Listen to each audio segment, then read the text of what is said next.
Pagar laut sepanjang 30,16 km yang muncul di perairan Tangerang, Banten jadi sorotan nasional setelah disegel oleh Kementerian Kelautan dan Perikanan (KKP). Keberadaan pagar ini telah mengganggu aktivitas nelayan tradisional dan memunculkan spekulasi adanya proyek besar seperti reklamasi atau pembangunan kawasan tertentu di daerah tersebut. Terkait hal ini saya akan berbincang dengan anggota Ombudsman RI Heri Susanto. Halo, selamat malam Pak Heri. Pak Heri. Ya, selamat.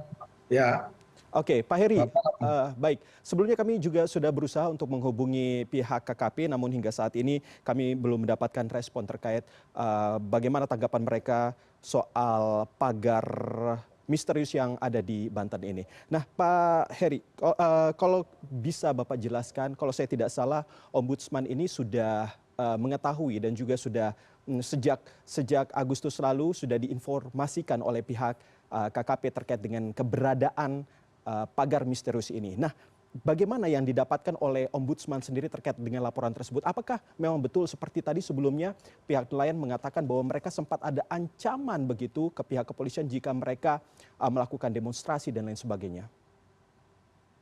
Ya, yang pasti Ombudsman Republik Indonesia ini kan punya perangkat di daerah ya. Kalau untuk Banten, Ombudsman perwakilan Provinsi Banten. Nah, Ombudsman Provinsi Banten ini melakukan satu laporan informasi kepada Ombudsman Pusat. Nah, dalam konteks laporan informasi ini kan dasarnya adalah dari pemberitaan ya lewat media massa yang terkait dengan pemagaran laut di wilayah Tangerang, Banten. Dan juga ada keluh kesah yang disampaikan oleh nelayan kepada insan ombudsman di Provinsi Banten. Nah, persoalannya adalah ombudsman ini kan memiliki satu kewenangan bisa melakukan investigasi atas prakarsa sendiri, meskipun tidak ada yang laporan ya. Nah, nelayan ini hanya berkeluh kesah saja sih, bukan bersifat laporan resmi kepada ombudsman. Nah, oleh karenanya Ombudsman Provinsi Banten melakukan penyampaian laporan informasi kepada Ombudsman Pusat yang kemudian ditindaklanjuti menjadi investigasi inisiatif atas prakarsa sendiri oleh Ombudsman Republik Indonesia yang didelegasikan kepada Ombudsman Banten. Nah, fakta di lapangan ini kan ternyata ditemukan satu serangkaian yang sangat panjang pagar bambu ya dari perairan Tangerang, Banten itu sepanjang 30,16 km dengan kedalaman 6 meter. Nah, ini kan sesuatu yang secara logika tidak mungkin dilakukan dalam waktu sekejap. Ya, diprediksi tadi sekitar 5 bulan yang lalu peristiwa ini bisa telah dialami gitu. Nah, jadi apa yang disampaikan oleh Ombudsman Provinsi Banten ini ya yang berkembang dalam pemberitaan itu baru laporan informasi. Nah, sekarang saat ini sedang melakukan investigasi atas prakarsa sendiri. Jadi masih berlangsung ini, Mas. Itu akan dipanggil nanti para pihak baik terlapor, pihak terkait ya. Dalam hal ini kita akan periksa. Sementara yang menjadi terlapor ini ya Dinas Kelautan Perikanan Banten dengan pemerintah Provinsi Banten dan kabupaten kotanya Tangerang ya, dan ada juga instansi vertikal yaitu ATR BPN. Di lapangan itu tidak diketahui ini milik siapa, hanya ada tenaga lapangan ya berupa tukang lah yang memasang pagar-pagar itu. Ini juga nanti akan kita periksa ya sampai dengan mendapati informasi siapa pemilik pagar sesungguhnya. Demikian. Pak Heri, ini kan 5 bulan dan itu waktu yang cukup panjang begitu ya, dari Agustus sampai Januari yang akhirnya disegel oleh pihak KKP itu sendiri. Nah, selama rentang waktu 5 bulan itu, apakah memang tidak ada informasi yang cukup detail terkait siapa sebenarnya otak di balik ini semua? Ya, 5 bulan itu kan prediksi ya dari pemasangan yang saat ini sudah serangkaian panjang sampai 30 kilometeran. Iya. Eh, Hal ini tentu saja sudah disampaikan kepada Kementerian Kelautan Perikanan Mhm, dengan satu bentuk konkret menyegel aktivitas ya mhm, pagar laut yang ada di perairan Banten tersebut. mhm. Nah, oleh karenanya berdasarkan peraturan di Kementerian Kelautan Perikanan kan diberi waktu 20 hari Yap. untuk mengetahui siapa pemilik dari pagar laut itu sendiri. Mhm, Nah, bila mana sampai dengan 20 hari ke depan tidak diketahui, maka akan dilakukan pembongkaran. mhm, mhm. Jadi kenapa baru tahu sekarang? Ya kami sendiri juga baru mengetahui sekitar bulan Desember, Mas. Bukan bulan Agustus atau September ya? Karena kalau saya tidak Enggak, salah. Agustus itu kan prediksi dari sisi waktu ya, karena nggak mungkin eh, hal ini dilakukan di bulan Desember atau bahkan Januari ini, Oke, karena tapi ini sudah Pak Heri, panjang gitu. Tapi Ya, pihak DKP, Kepala Dinas DKP Bu Eli mengatakan bahwa langsung berkoordinasi dengan Ombudsman juga, Pak. Sejak adanya informasi dari masyarakat bulan Agustus, lalu kalau saya tidak salah bulan September langsung melakukan pengawasan terhadap lokasi dari pagar itu sendiri, Pak. ya, meski kejadiannya diprediksi sekitar Agustus, ini kan sampai dengan saat ini belum diketahui siapa pemilik dari pagar laut yang ada itu. Mhm, Nah, oleh karenanya kan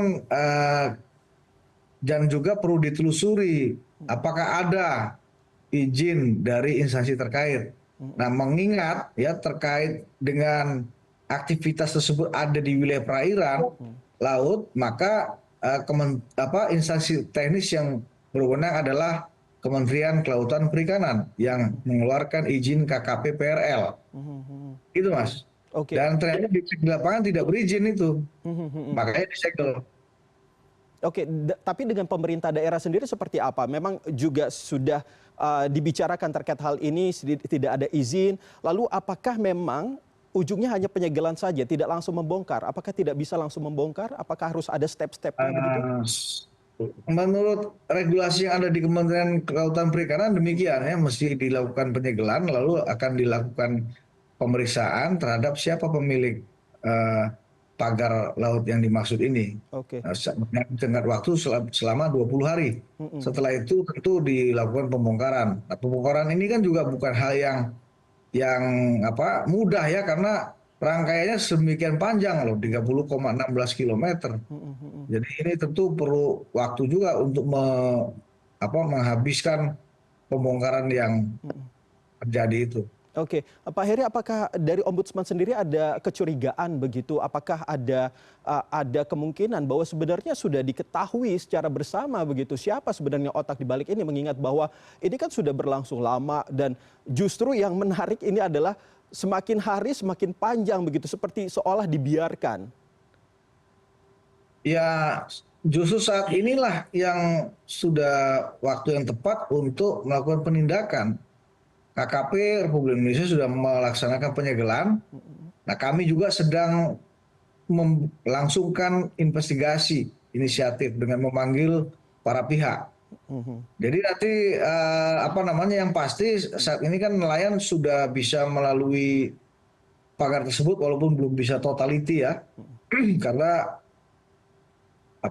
baru dibongkar sebagian saja untuk lalu lintas perahu nelayan. Oke. Tapi dalam hal penindakan secara hukum ini membutuhkan waktu, Mas. Mm-mm. Baik di ombudsman maupun dari pihak instansi yang lain. Oke. Pak Heri, tadi kalau saya tidak salah sempat dikatakan sama Pak Heri bahwa sebenarnya dari nelayannya sudah ketemu nih yang ikut membangun pagar tersebut. Lalu apakah informasi apa yang didapatkan dari nelayan tersebut? Apakah sempat mengatakan terkait dengan adanya reklamasi begitu atau siapa otak di balik ini kepada Ombudsman? Ya, untuk kaitannya apakah ada relevansinya dengan reklamasi, saya Mhm. kira ini kan hal yang patut dikaji. Ya. Karena kalaupun ya mengarah kepada reklamasi, Mm-mm. ini kan tadi harus bermula dari perizinan ke pihak Kementerian Kelautan Perikanan Mm-mm. ya untuk dikeluarkan perizinan KKPRL. Mm-mm. Mm-mm. Nah, bila mana sudah dinyatakan perizinannya itu bisa dilanjut, maka akan dilakukan satu kajian analisis mengenai dampak lingkungan atau AMDAL. Mm-mm. Mm-mm. Jadi setelah AMDAL baru melakukan reklamasi. Mm-mm. Jadi rangkaiannya nggak bisa langsung ke sana, Mas. Oke. Artinya ini perizinan KKPRL sendiri juga Mm. tidak sederhana itu, Mm-mm. ya. Mm-mm. Sekarang ini yang terpenting sebetulnya penindakan atas aktivitas ilegal yang ada berupa Mm-mm. pemagaran laut itu, Mas. Oke, kalau memang fokusnya untuk penindakan, lalu kalau misalnya dari KKP-nya sendiri mengatakan seperti yang tadi Bapak katakan bahwa memang prosedurnya itu adalah penyegelan terlebih dahulu. Apakah ini penyegelan ini bukannya menjadi celah begitu untuk bisa dilakukan lobby-lobby di belakang? Kenapa nggak langsung saja di ini? Bagaimana respon apa namanya tidak langsung dibongkar begitu? Respon dari Ombudsman sendiri bagaimana? Apakah setuju dengan penyegelan terlebih dahulu atau lebih baik memang langsung dirubuhkan atau dihilangkan saja begitu pagar tersebut?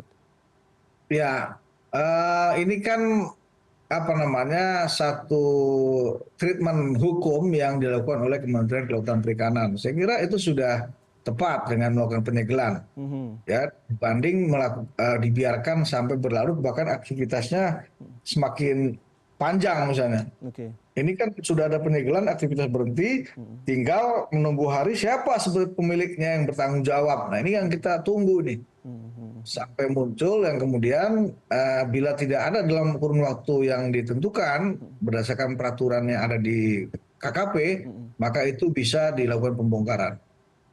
Baik, Pak Heri, tentunya kita menunggu bagaimana nanti kinerja dari KKP dan juga yang bekerja sama dengan Ombudsman, apakah betul-betul bisa terungkap siapa dalang di balik ini semua. Terima kasih Pak Heri sudah Ya, berbicara dengan kami di CNN Indonesia Newsroom. terima kasih Mas.